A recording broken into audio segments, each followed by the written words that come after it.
नितिन, ध्रुव, रिया और वर्षा ये चारों कॉलेज के टाइम के दोस्त थे और कॉलेज के बाद सब लोग अपनी जॉब में इतने बिजी हो गए कि एक दूसरे से मिलने का समय ही नहीं मिला। न्यू ईयर आ रहा था तो सबने मिलने का प्लान बनाया और डिसाइड किया कि नया साल कश्मीर की वादियों में ही मनाएंगे।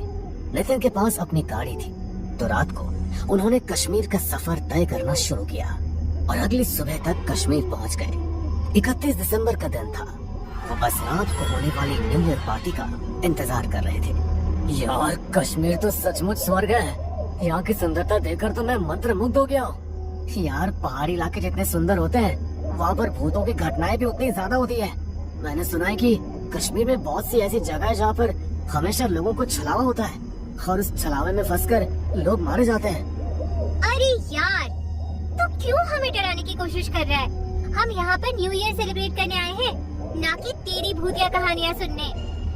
अरे मैं तो बस सच बता रहा हूँ, तुम्हें नहीं मानना तो मत मारो।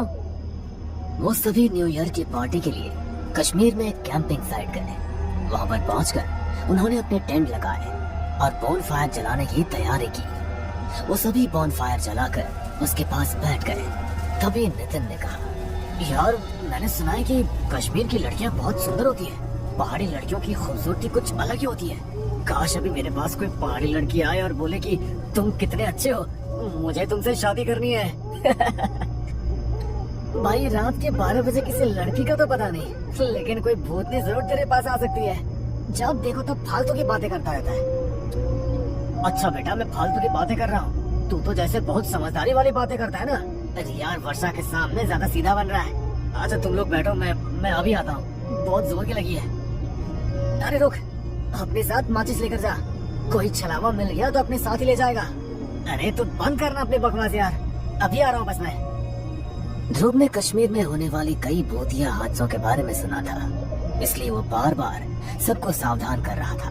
लेकिन नितिन ने उसकी बात नहीं सुनी और बिना माचिस को अपने पास रखे झाड़ियों के बीच चला गया। वो जैसे ही वहाँ से वापस आने लगा तभी उसे वहाँ पर एक लड़की के रोने की आवाज सुनाई दी।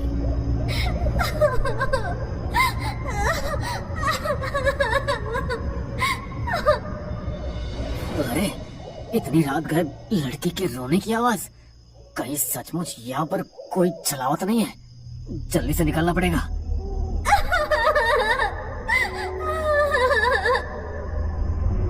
नितिन जैसे ही वहाँ से जाने लगा तो उसे फिर से लड़की की रोने की आवाज सुनाई दी तो वो वहीं पर रुक गया। अरे अरे, फिर से वही आवाज। सच में कोई मुसीबत में है? मैं मुसीबत में हूँ। तुम इस तरह अचानक से मेरे सामने कैसे आ गई? अभी तक तो यहाँ पर कोई नहीं था। मेरी मदद करो। मैं तो बहुत समय से यहाँ पर किसी की मदद का इंतजार कर रही हूँ। अंधेरे की वजह से आप मुझे देख नहीं पाए। मैं बहुत मुश्किल में हूँ, प्लीज मेरी मदद कर दीजिए। शहर से आए हुए कुछ लड़के मेरे पीछे पड़ गए थे, बड़ी मुश्किल से अपनी जान बचाकर भागी हूँ। यहाँ पर अकेले रहती हूँ, कोई ऐसा है भी नहीं जिसके पास भी मदद के लिए जा सकूं। आप मुझे अच्छे इंसान लगते हैं, आप मेरी मदद करेंगे ना? हाँ, तुम चिंता मत करो, तुम मेरे साथ चलो, तुम्हें कोई खतरा नहीं है। नितिन रास्ते भर उससे बातें करते हुए अपने दोस्तों के पास वापस आ गया। उसके दोस्तों ने उसे देखा तो हैरान रह गया। ये तुम क्या कर रहे हो नितिन? हाँ, मैं तो तुमसे इसे मिलवाना ही भूल गया, ये मुझे रास्ते में मिली। अरे कौन मिली? कोई भी तो नहीं है यहाँ पर। क्या? नितिन ने मुड़कर दूसरी तरफ देखा तो वहाँ पर कोई भी नहीं था। उसके पैरों तले से जमीन खिसक गई कि अभी तक जिस लड़की से वो बातें कर रहा था अचानक उसकी आंखों के सामने से वो कहाँ गायब हो गई। अरे इस तरह भूत बनकर क्यों खड़ा हो गया? बताना क्या हुआ? कहीं सच में तो तुझे किसी छलावे ने नहीं पकड़ लिया था ना? इस बार ध्रुव की बात सुनकर नितिन सच में डर गया और उसके कानों में दबी हुई आवाज पड़ी जो उसी लड़के की थी। अब तो तुम समझ ही गए होगे कि मैं कौन हूँ। चलोगे ना मेरे साथ? ये आवाज जैसे ही नितिन के कानों में पड़ी तो वो अचानक बौखला गया और वही लड़की अचानक से उसे खींचने लगी। जैसे ही सबने देखा तो वो बहुत ही भयानक थी। वो नितिन को खींचते हुए झाड़ियों की तरफ लेकर जा रही थी। तभी रिया ने अपना दिमाग लगाया और बॉनफायर में जल रही एक लकड़ी को उठाकर उसके ऊपर फेंक दिया। तो उसकी देखा देखी सभी ऐसा करने लगे। ऐसी बुरी चीजें आग से डरती है, इसलिए आग को देखकर वो वहाँ से गायब हो गए। तभी उन लोगों ने देर न करते हुए नितिन को उठाया और जल्दी से सब गाड़ी में बैठ गए। नितिन बुरी तरह सहम चुका था, इसलिए ध्रुव ने गाड़ी स्टार्ट की और वो वहाँ से निकल गए। जल्दी गाड़ी भगाओ ध्रुव, हमें जल्द से जल्द इस पहाड़ी इलाके से निकलना होगा। अगर रास्ते में हमें कोई और छलावा मिल गया तो आज तो हम सब मारे जाएंगे। अरे भगवान के लिए इनका नाम मत लो, मुझे पहले बहुत डर लग रहा है वर्षा। बस भगवान का नाम लेते रहो और दुआ करो कि हम यहाँ से सही सलामत अपने घर पहुँच जाए। गाड़ी में सब बेहद डरे हुए थे। ध्रुव फुल स्पीड में गाड़ी भगा रहा था। तभी अचानक उसकी गाड़ी के सामने वही लड़की आकर खड़ी हो गई और उसका चेहरा देखते ही देखते बहुत भयानक हो गया। उसे गाड़ी के सामने देखकर ध्रुव अचानक बौखला गया और गाड़ी का बैलेंस बिगड़ गया। गाड़ी जाकर सामने के पेड़ में टकराने ही वाली थी, लेकिन ध्रुव ने थोड़ी हिम्मत की और अचानक गाड़ी को ब्रेक लगा दिया। ये क्या कर रहे हो तुम? सबको मार डालने का इरादा है क्या तुम्हारा? अरे वो लड़की अभी फिर से मेरी गाड़ी के सामने आई थी, उसे देखकर मैं हड़बड़ा गया। क्या? ये क्या बोल रहे हो तुम? वो लड़की अभी भी हमारे पीछे है? तब तो इसका मतलब यही है कि हम लोग अभी भी उसके छलावे में फंसे हुए और वो लड़की हमें जैसे चाहे वैसे घुमा रही है। वो कोई लड़की नहीं है वर्षा, ये छलावा है। वो जो चाहे वैसा रूप ले सकती है, इसलिए हमें बहुत सावधान रहना होगा। ध्रुव, तुम जल्दी से गाड़ी स्टार्ट करो और अगर इस बार कोई भी गाड़ी के सामने आए तो गाड़ी ना तो रोकना और ना ही हड़बड़ाना, बस गाड़ी आगे बढ़ा देना। ध्रुव ने अपने आप को थोड़ा समझाया और फिर से गाड़ी स्टार्ट की। इस बार उसने पहले से भी ज्यादा स्पीड से गाड़ी को भगाना शुरू किया। तभी अचानक से रिया की नजर गाड़ी के रियर मिरर पर पड़ी तो उसके होश उड़ गए, क्योंकि नितिन की आंखें पूरी तरह लाल हो चुकी थी और वो बड़े भयानक तरीके से हंसता हुआ रियर मिरर से उसी की तरफ देख रहा था। उसे देखकर रिया अचानक से चिल्लाई और उसके चिल्लाते ही नितिन उस पर झपट पड़ा। बचाओ! कोई बचाओ मुझे! वर्षा ने जल्दी से अपना हाथ में पहना हुआ रुद्राक्ष का ब्रेसलेट नितिन के माथे पर लगा दिया। तभी नितिन बुरी तरह तड़पता हुआ रिया से दूर हो गया और वो तीनों देर न करते हुए गाड़ी से निकलकर वहाँ से भाग गए। हमें कुछ भी करके जल्दी से जल्दी यहाँ से निकलना होगा। अब तो नितिन भी उसकी चपेट में आ गया और अगर उसने हमें ढूंढ लिया तो वो हमें मार डालेगा। तुम्हारे हाथ का रुद्राक्ष का ब्रेसलेट कहाँ गया वर्षा? ओह माय गॉड, लगता है मेरा रुद्राक्ष वाला ब्रेसलेट गाड़ी में ही गिर गया। Oh no! वर्षा ने जैसे ही ऐसा बोला वैसे पीछे के पेड़ पर बैठे नितिन ने पीछे से उस पर हमला कर दिया और उसे घसीटता हुआ जंगल के अंदर ले जाने लगा। बचाओ! प्लीज बचाओ! ये मुझे मार डालेगा। रिया, क्या तुम्हारे पास कोई धार्मिक चीज है जिससे हम वर्षा को बचा सके? नहीं ध्रुव, सिर्फ वर्षा के पास ही रुद्राक्ष वाला ब्रेसलेट था जो गाड़ी में रह गया। हमें गाड़ी के पास जाकर वो ब्रेसलेट वापस लेकर आना होगा। अब वही ब्रेसलेट हमारी रक्षा कर सकता है। अरे लेकिन हम अगर वापस गए और नितिन ने हमें पकड़ लिया तो हम क्या करेंगे? कुछ ना कुछ तो करना ही पड़ेगा न ध्रुव, वरना वैसे भी हमारे पास बचने के लिए कुछ नहीं है। अगर हमें वो ब्रेसलेट मिल गया तो कम से कम हम अपनी जान तो बचा सकेंगे। दोनों ने हिम्मत की और भगवान का नाम लेते हुए गाड़ी की तरफ वापस जाने लगे।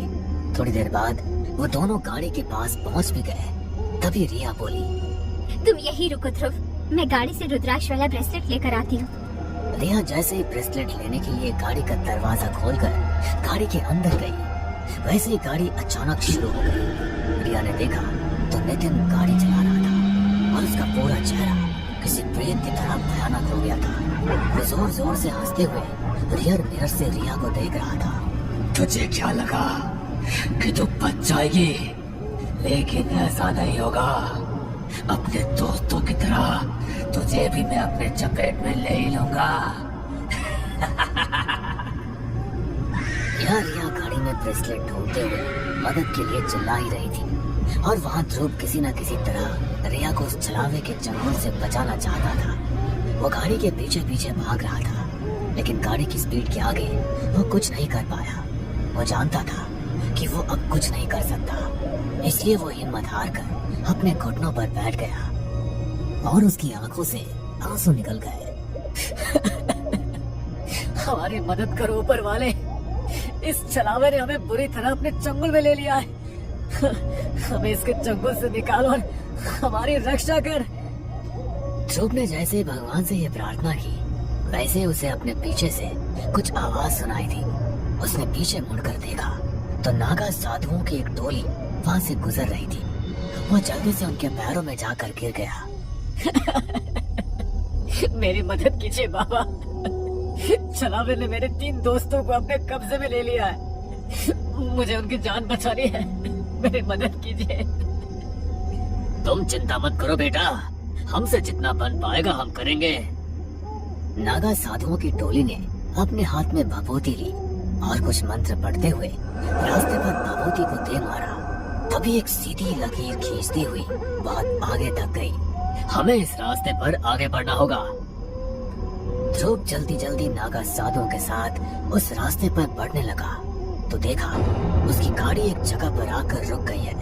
नागा साधु ने फिर से भभूति को अभिमंत्रित करके गाड़ी पर छिड़क दिया तो एक काला धुआं गाड़ी से निकलकर जंगल के अंदर जाकर समा गया। उन्होंने गाड़ी का गेट खोला और नितिन और रिया पर भी भभूति छिड़की और उन तीनों को अपने साथ अपने आश्रम ले गए।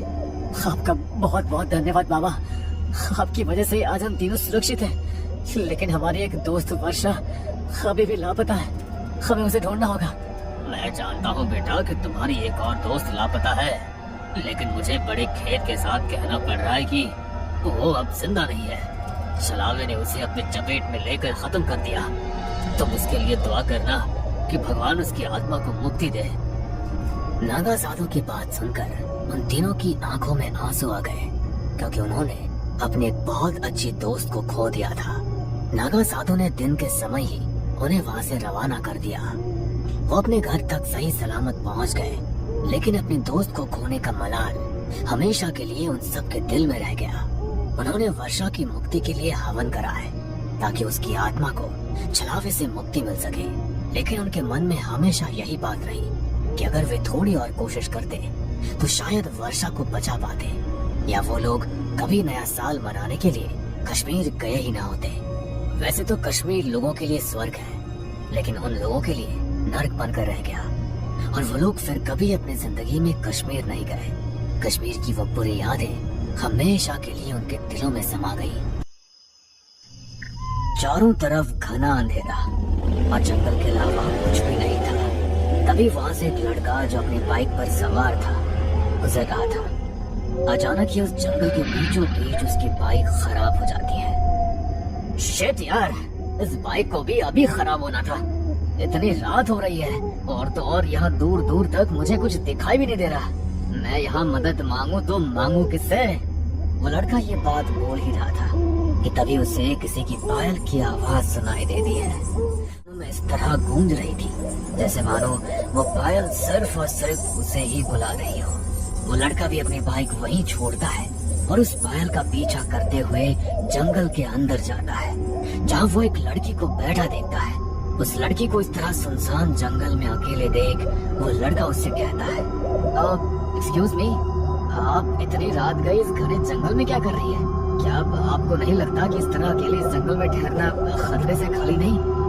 उस लड़के की बात सुनकर वो लड़की अब जोर से हंसने लगती है। उस लड़के को समझ नहीं आता कि वो इस तरह हंस क्यों रही है। वो उसे सवाल करता, तभी वो लड़की पीछे मुड़ती है। उस लड़की के चेहरे पर काफी सारे निशान थे और उसका चेहरा पूरा सफेद पड़ा था। उसकी आंखें काली थी। उसका ऐसा भयानक रूप देखकर उस लड़के की आवाज हलक में अटक जाती है और वो वहाँ से उल्टे पैर भागने की कोशिश करता है। लेकिन तभी वो लड़की इतनी तेज चिल्लाती है कि उस लड़के के कान से खून बहने लगता है, मानो उसके कानों के पर्दे फट गए हो। वो लड़का अपनी जान बचाते हुए वहाँ से भागने की कोशिश करता है, लेकिन तभी वो पिशाचिनी हवा में उड़ते हुए उसके सामने आ जाती है और हंसते हुए उससे कहती है, भाग के कहाँ जाएगा? किस हद तक भागेगा? लोग मेरे पास आते तो अपनी मर्जी से है, लेकिन वो जिंदा कभी नहीं वापस जाते।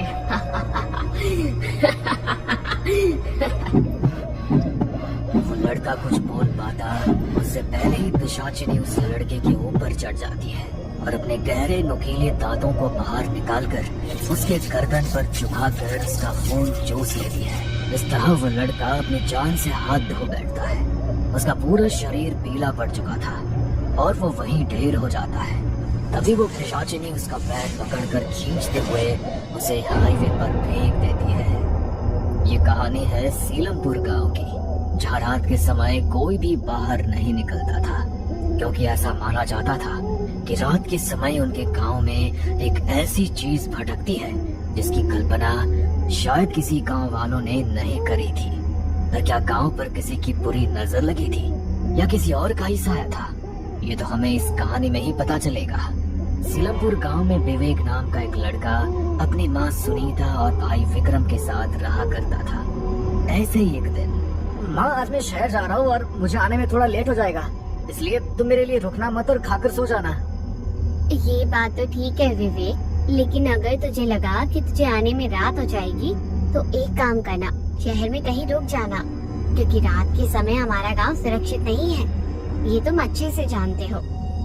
क्या माँ, कैसी बात कर रही हो आप? ऐसा कुछ नहीं है। अच्छा मैं चलता हूँ।